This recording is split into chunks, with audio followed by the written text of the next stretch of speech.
The wagon tongue was pointing straight up at a January sky when Ada Voss first saw the old man standing in the road. That detail would matter later. Everything about that morning would matter later, though she did not know it then.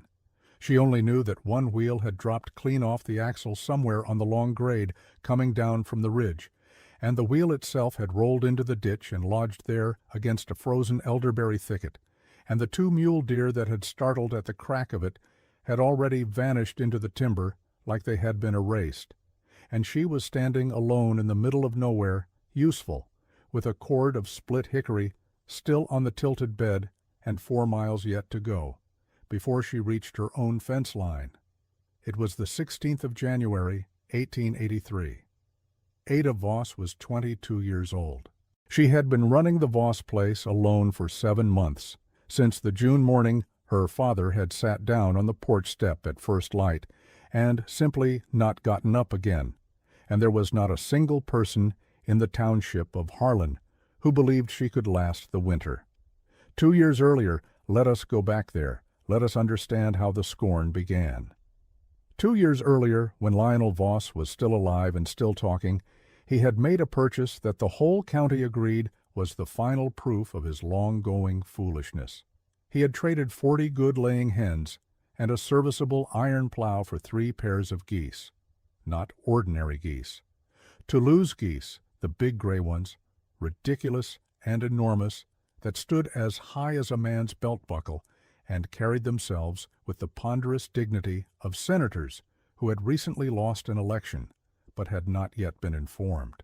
The man who sold them had come through Harlan on a wagon painted green and had spoken with a French accent that the town later decided was invented, and Lionel had listened to every word and handed over his hens without a moment of useful doubt.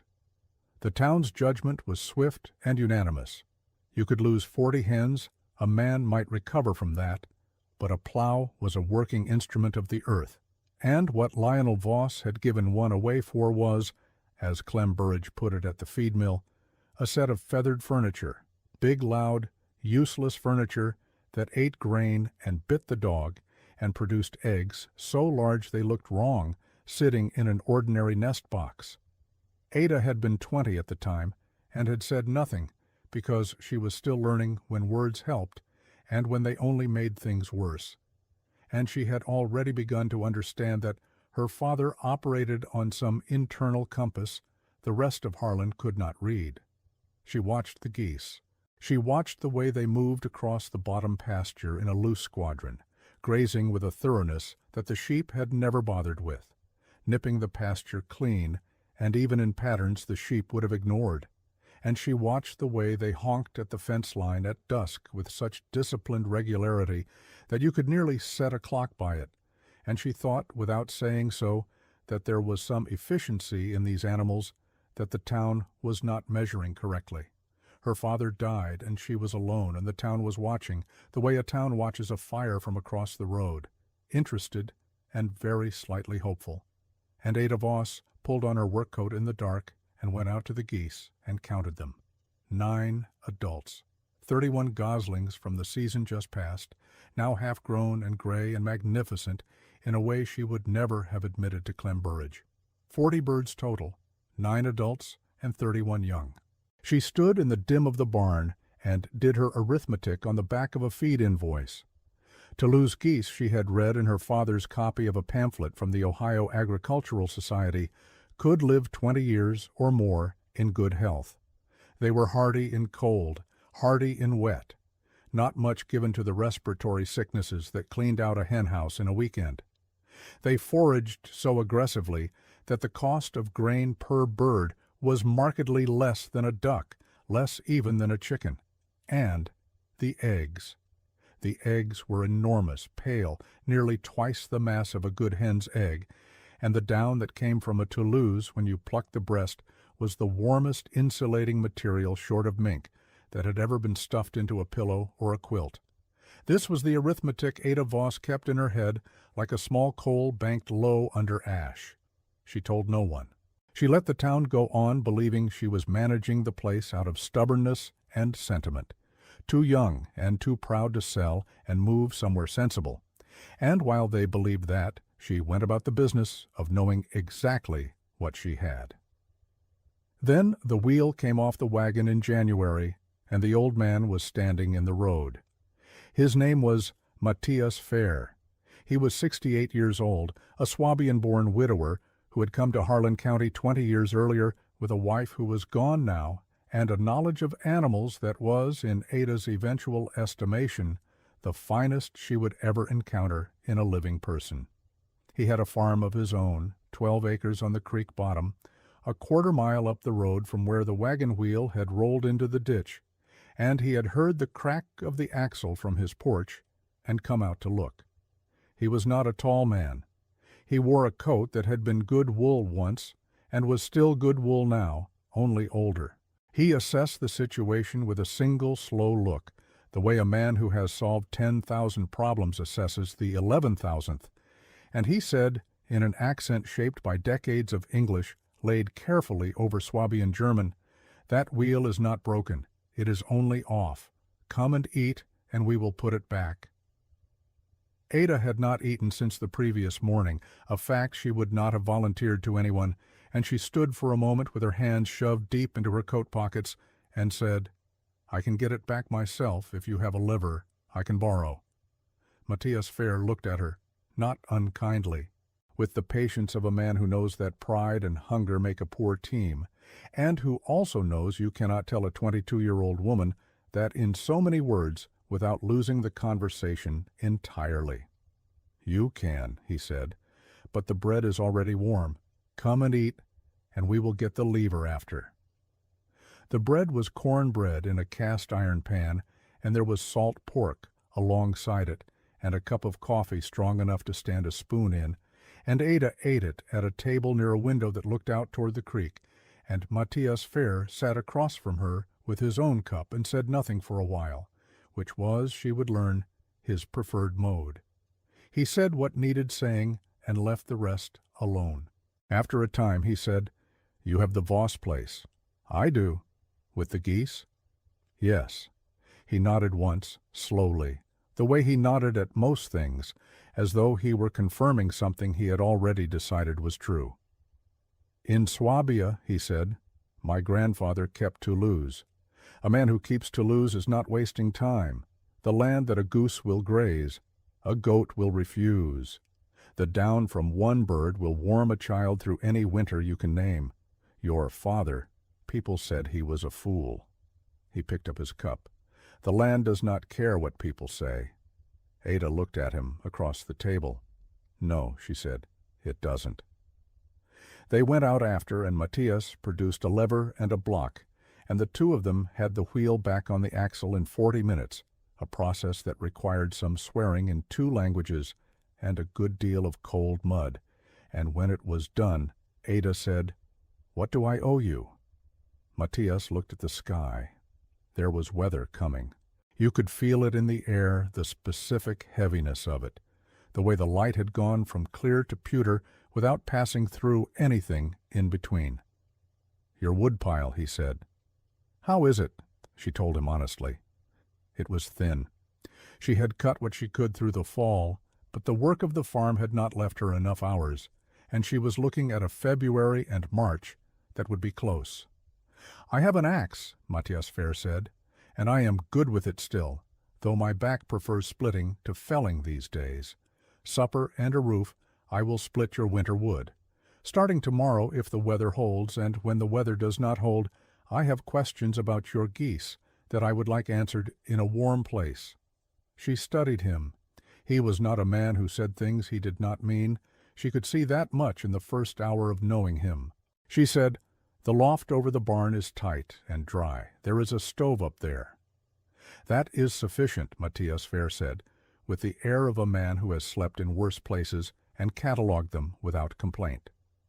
He came the next morning before the light was full, and he split wood with the economical, almost thoughtful rhythm of someone for whom the motion has long since ceased to require thought. And Ada cooked and fed the geese and hauled water from the creek, and did the 100 other tasks of January. And in the evenings they ate at the table near the window, and Matthias Fair asked questions about the geese that nobody in Harlan County had ever thought to ask. Questions about what they were eating and how many eggs per bird per week, and what the down harvest from the previous autumn had amounted to.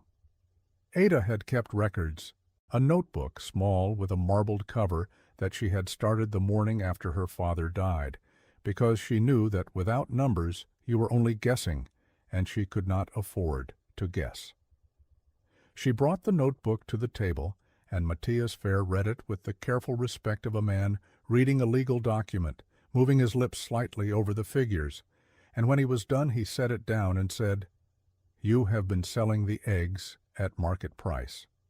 "Yes. The eggs are not a market thing," he tapped the notebook.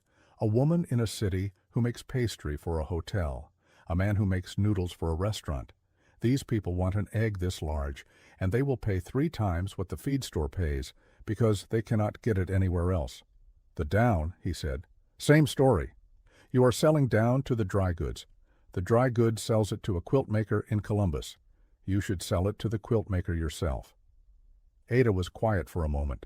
She thought about the 40 birds outside in the January dark, the big gray birds that Clem Burridge had called feathered furniture, and she thought about the notebook and the numbers in it, and she thought about the gap between what she had been earning and what the notebook was now quietly suggesting she could earn. And it was the kind of thought that requires a moment to fully enter a person. "You know a quilt maker in Columbus," she said. It was not quite a question. "My wife's cousin," Matthias said. "She will be honest. She has always been honest." The winter deepened.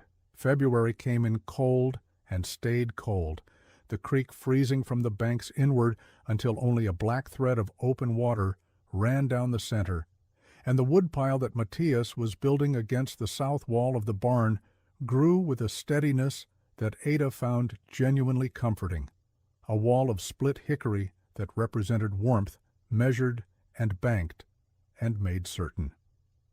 He was good with an axe, not fast, not any more, but precise, the wedge always finding the grain, each piece falling open cleanly, and he worked in silence for hours with only the sound of the axe and the answering thud of the wood to mark the time. The geese had settled into a routine that Ada now understood was nearly military in its discipline. She had taken to naming them, which Matthias accepted without comment, though he did tell her once that the gander she called Senator Beaumont was in his professional opinion the finest male to lose he had ever seen, a judgment Senator Beaumont appeared to receive with appropriate self-satisfaction. The younger birds from the previous season were fully mature now, beginning to pair and establish their own territories at the edge of the bottom pasture, and the egg count in the notebook was climbing week by week with the reliability of a rising thermometer. She wrote to the quilt maker in Columbus in February. The cousin wrote back by the end of the month a letter that was brisk and businesslike, and named a price per pound of cleaned down that made Ada read the number twice and then read it a third time, just to be certain she had not misunderstood the decimal. She had not misunderstood it. It was 3.5 times what the Harlan Dry Goods had been paying her. The town did not know this. The town was still watching, still predicting, still conducting the low-level murmur of concern that is indistinguishable from anticipation of failure. Clem Burridge had said in October that she would sell by spring. By February, he had amended this to summer, without acknowledging that he had changed his position. A man named Harlan Droke, who owned the grain exchange and had a face like a boot that had dried out wrong, had twice suggested to Ada, in the careful, false-warm language of men who believe they are being subtle, that he would be very willing to take the Voss land off her hands when the time came, whenever that time might be, at a fair price. Nobody would take advantage. These were difficult circumstances for a young woman alone, and there was no shame in making a sensible choice. Ada had looked at Harlan Droke both times with an expression that gave him nothing, and said, "I'll keep that in mind," which is a phrase that can mean nearly anything, and in this case meant nothing at all. It was Matthias Fair over supper in the second week of March who said, "Droke has been talking to the county assessor." Ada set down her fork. "About what?" "About the east field. Your father's fence runs 2 feet inside the surveyed line, or so Droke says. If the line is wrong, there is a small piece of land that Droke could claim as a road easement, and he has friends in the assessor's office who would help him do it." "It is not legal," Matthias said, in a tone that made clear he considered the question of its legality somewhat academic. "But it could be made to look legal long enough to cost you money. You don't have to fight it." Ada was quiet for a long moment. The stove ticked in the corner. Outside, the geese were settling for the night with their particular low murmuring, 40 birds now, a sound that had become, over the winter, as familiar to her as her own heartbeat. "When?" she said. "The assessor's office opens their spring session in the 3rd week of April. Droke would move before then to have paperwork in place, so before the middle of April." Matthias picked up his fork again. "He believes you have no money for a surveyor. He believes also that you don't know about the survey line question, because it is not a thing many people know about. He believes," and here the old man paused and looked at her directly, "that you are what the town has said, a young woman alone, managing by will rather than by understanding." "He's wrong about the last part," Ada said. "Yes," Matthias said simply, "he is."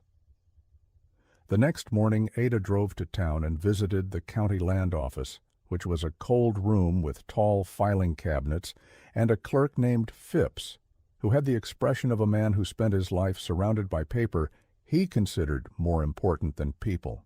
She asked to see the original survey plats for the Voss land and the surrounding sections, a request the clerk appeared to find vaguely irregular, but she stood at the counter with her hands flat on the wood and waited with the patience of someone who has learned that waiting is itself a form of argument, and eventually the plats were produced.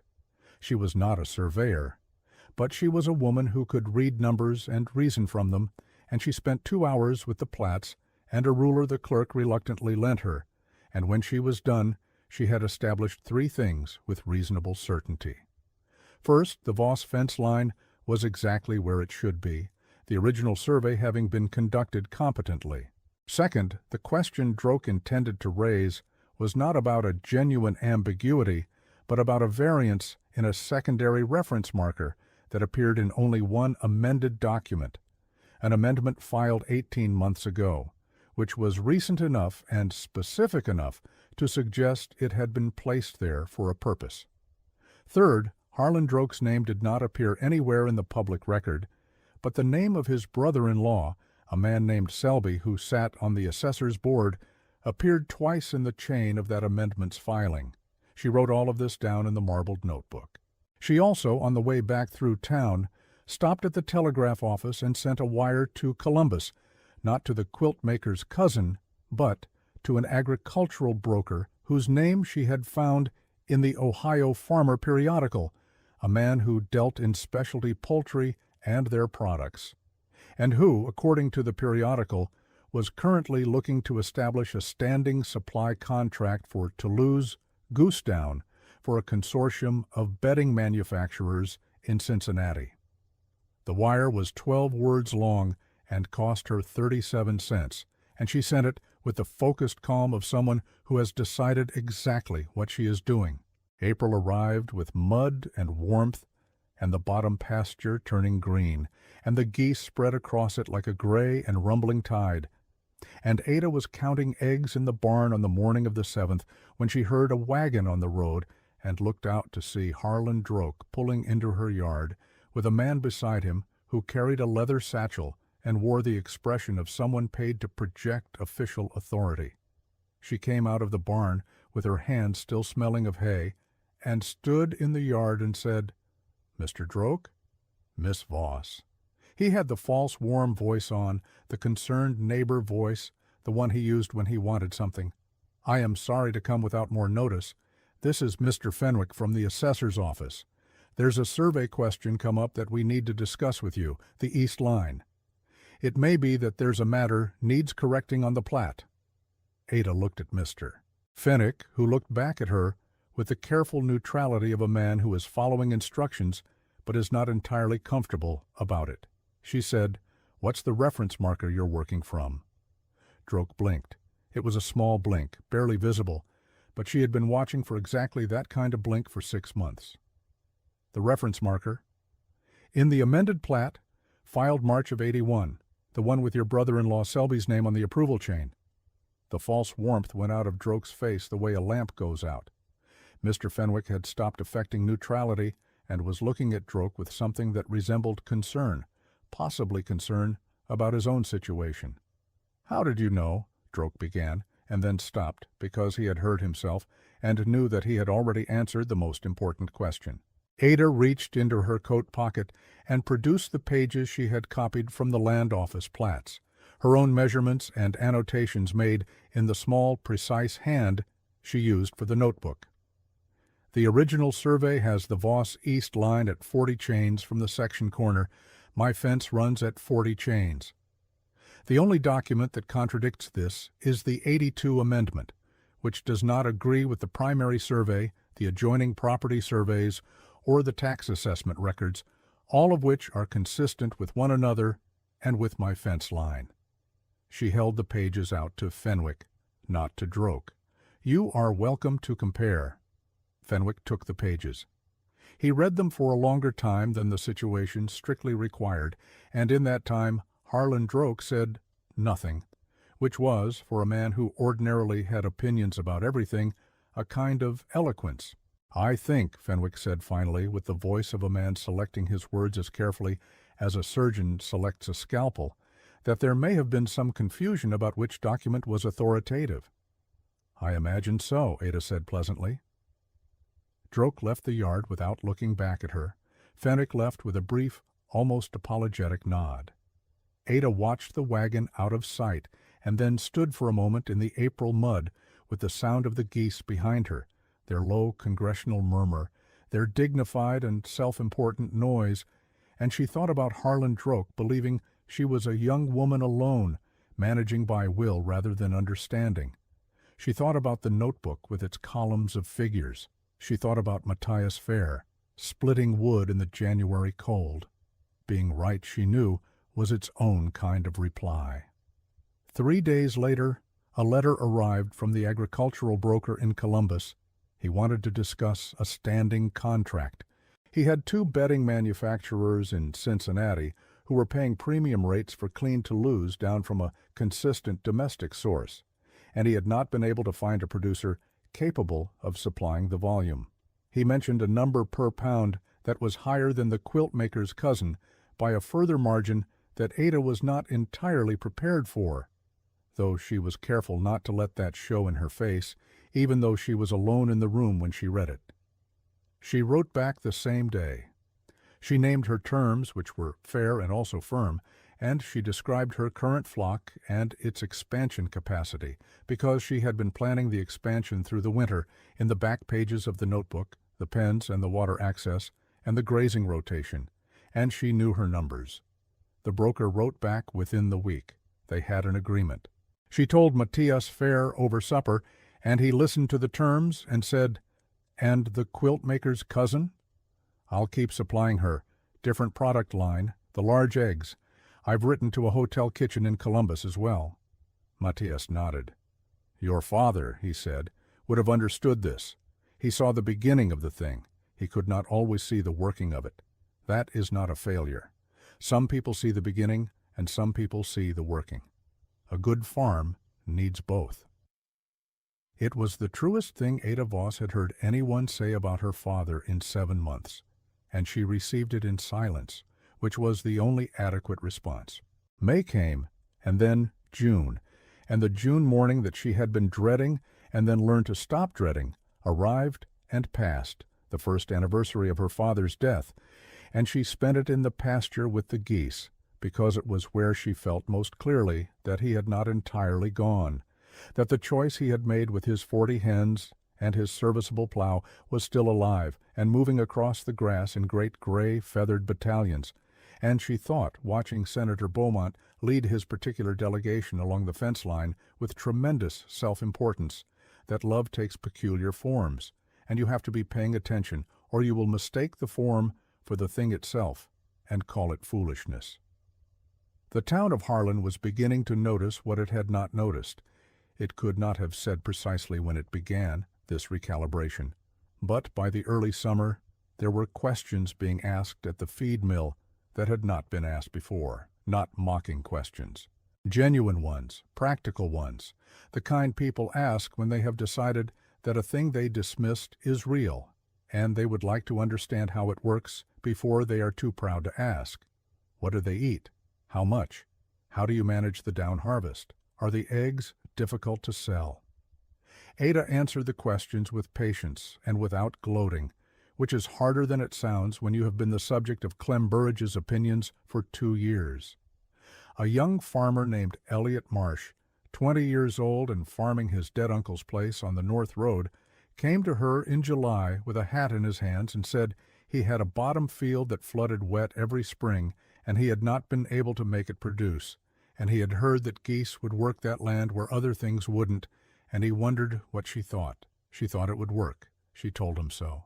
She also told him the particular character of Toulouse geese, that they were not chickens, they required space and water access and management, that they had opinions about things, that the large male would not be bossed, but could be respected, and then would work with you in a way that was almost, she said, choosing the word carefully, cooperative.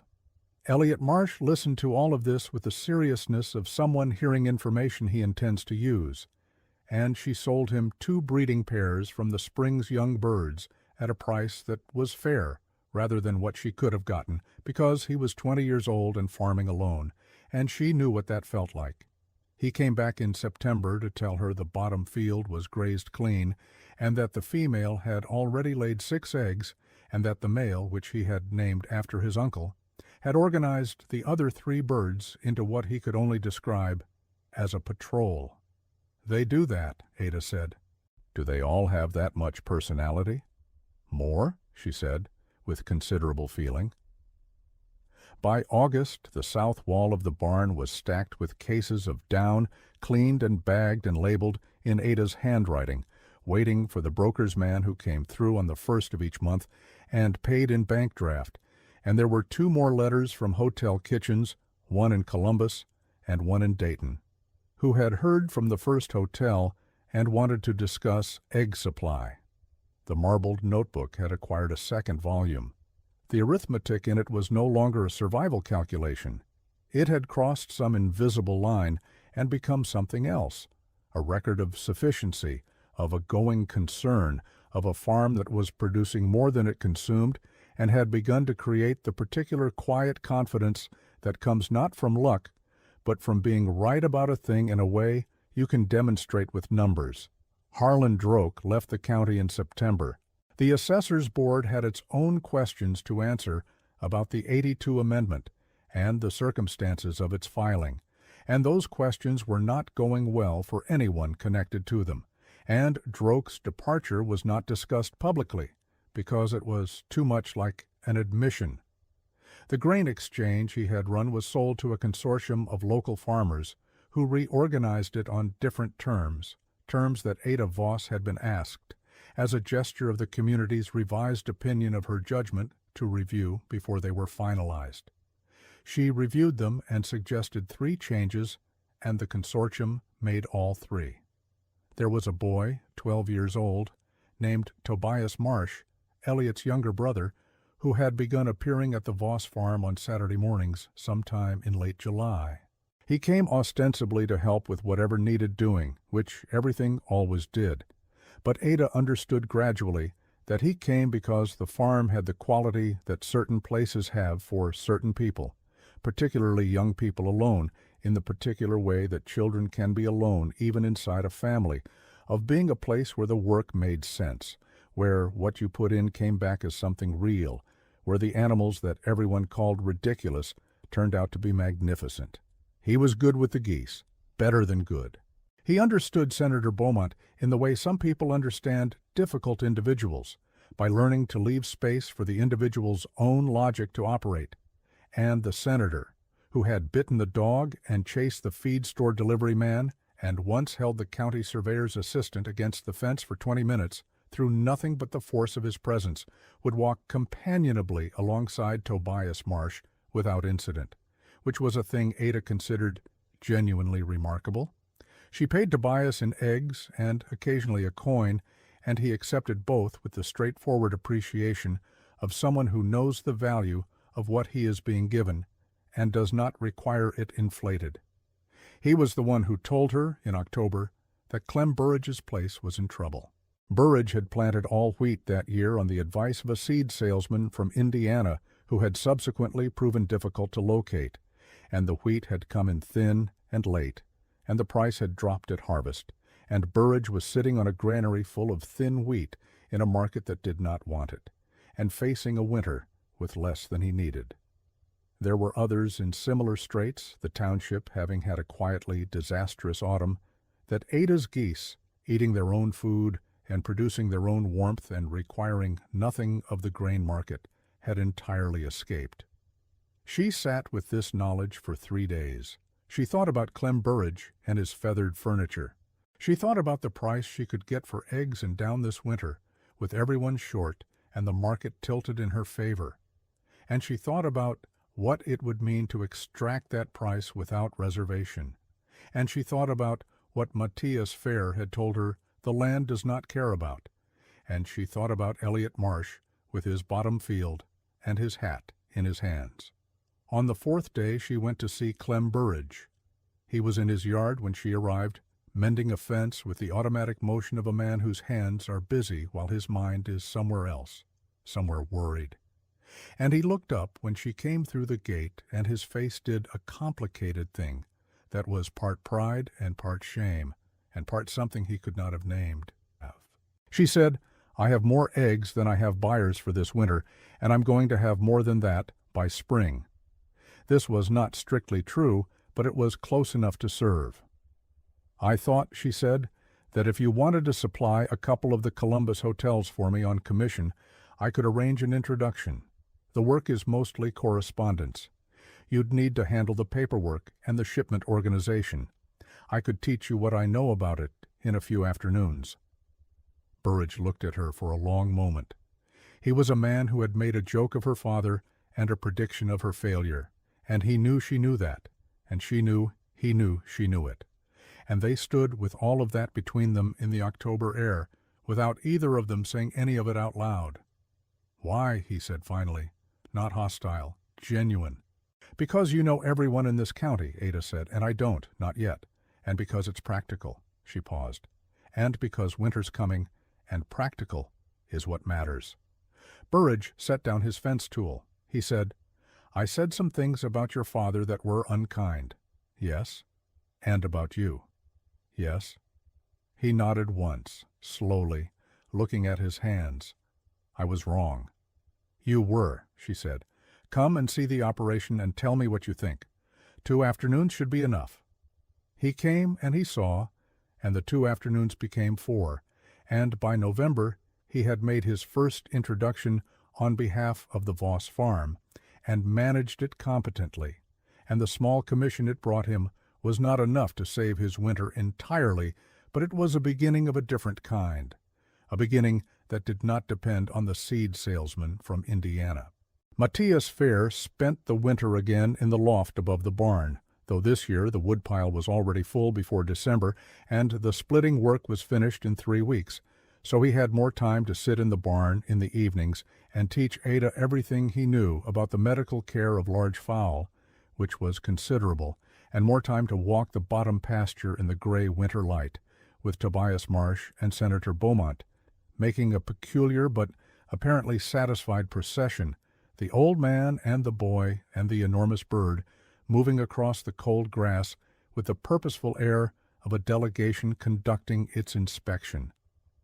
On a Sunday morning in early March, 14 months after the wagon wheel had gone off the axle on the grade above Matthias Fair's farm, Ada Voss sat at the table near the window with the second marbled notebook open in front of her, and did her accounting For the first full year of the operation she intended it to be, the numbers were good. They were more than good. She would not have called them remarkable to anyone who had not been in the barn in July of '82 doing the survival arithmetic in the lamplight in the months after her father died. But she had been that person, and so she knew what they meant. Matthias came in from outside and poured himself coffee and sat down across from her, and he looked at the notebook for a moment and said nothing, because nothing needed saying about the numbers. After a time he said, "When I came to this county, I had 12 acres, and no English and a wife who knew 17 words more than I did. The man who sold me my land said I would last one winter." He drank his coffee. "The land does not care what people say. The land asks only what you can do." Ada looked at him. She thought about her father and his compass that the town couldn't read. She thought about Elliot Marsh's bottom field, and Tobias Marsh walking alongside Senator Beaumont as though the arrangement were the most natural in the world, and Clem Burridge sitting at the correspondence desk learning the names of hotel buyers in Columbus. She thought about the 40 chains from the section corner and the broker's bank drafts in the wooden box on the shelf, and the geese in the March pasture, all 57 of them now, the great gray, preposterous, magnificent 51, moving across the grass that everyone had said would grow nothing of use. "My father knew that," she said. "He just needed someone who could do the working of it." Matthias Fair set down his cup. He said, "So did you." Outside, Senator Beaumont was honking at something, which was to say, at the morning generally, at the particular quality of the March light, at the state of the fence and the pasture and all the arrangements of the world that he had surveyed and found, as usual, in need of his attention. The sound of it came through the walls of the house, large and ridiculous and entirely confident, and Ada Voss closed the marbled notebook and went out to see what needed doing.